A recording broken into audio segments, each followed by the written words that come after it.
Boris Johnson has not given the COVID inquiry all his WhatsApp messages, and the government is willing to go to court to prevent more being demanded.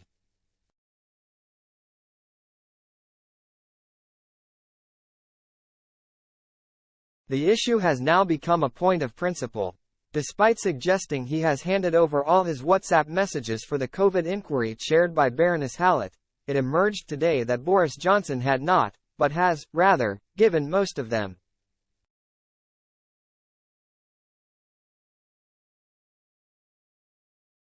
But it is not Mr. Johnson who the government plans to take to court, rather the inquiry itself for having the temerity to ask for evidence.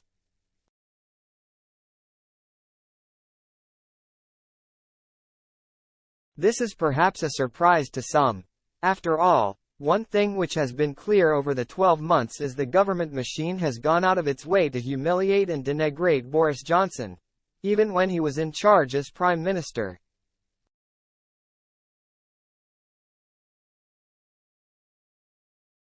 It was insiders in the government who leaked the Partygate pictures. It was insiders in the Foreign Office back in Theresa May's tenure as Prime Minister who leaked about Mr. Johnson as Foreign Secretary. Just recently it was civil servants who reported him to the police again for COVID Partygate breaches.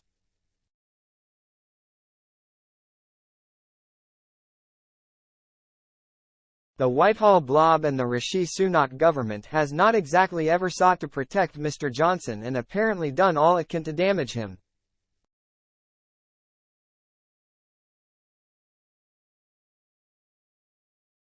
So why the sudden change of heart? The answer is simple. This is nothing to do with Boris Johnson and everything to do with setting a new principle of transparency, or at least preventing it.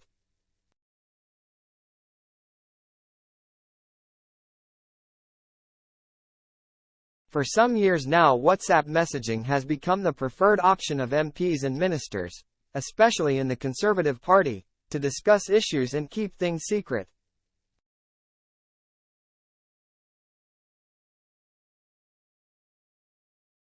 We know this because every so often a member of a WhatsApp group of Tory MPs will screenshot a string of messages and helpfully leak them to the press to publish.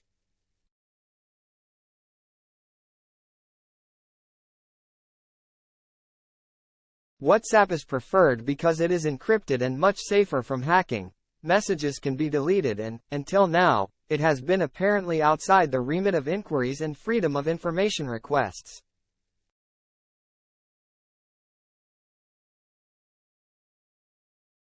That, though, can change if the inquiry establishes there is a legal duty to hand them over.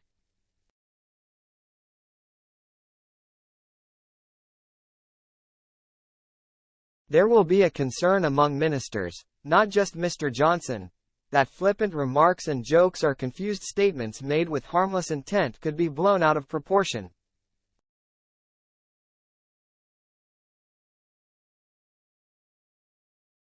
The inquiry apparently wants to check whether Mr. Johnson was breaking the rules in Chequers, the Prime Minister's country residence, or whether he took the pandemic seriously enough in the run-up to lockdown.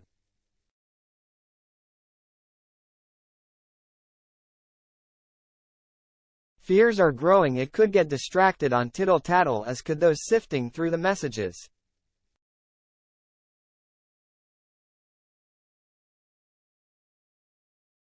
Anyone who wants to know about how the narrative can be changed by some clumsily worded WhatsApp messages only needs to look at the cautionary tale of Matt Hancock.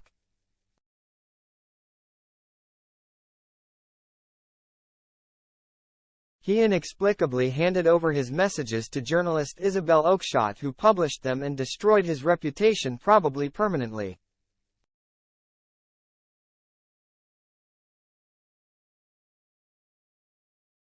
But there is a serious issue here beyond a politician becoming a parody figure. The WhatsApp messages are meant as a way to converse freely about problems within government as well as personal issues.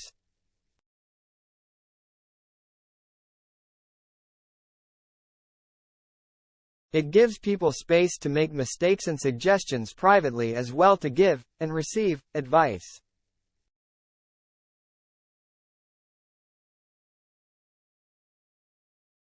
This is why it has become a point of principle for the Cabinet Office, particularly as the inquiry appears to be demanding messages which might concern national security and material that is frankly irrelevant.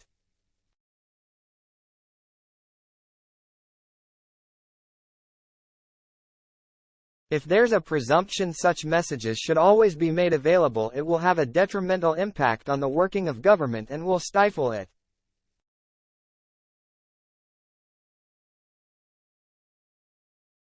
People will be afraid to say or suggest anything that may at some later point land them in trouble.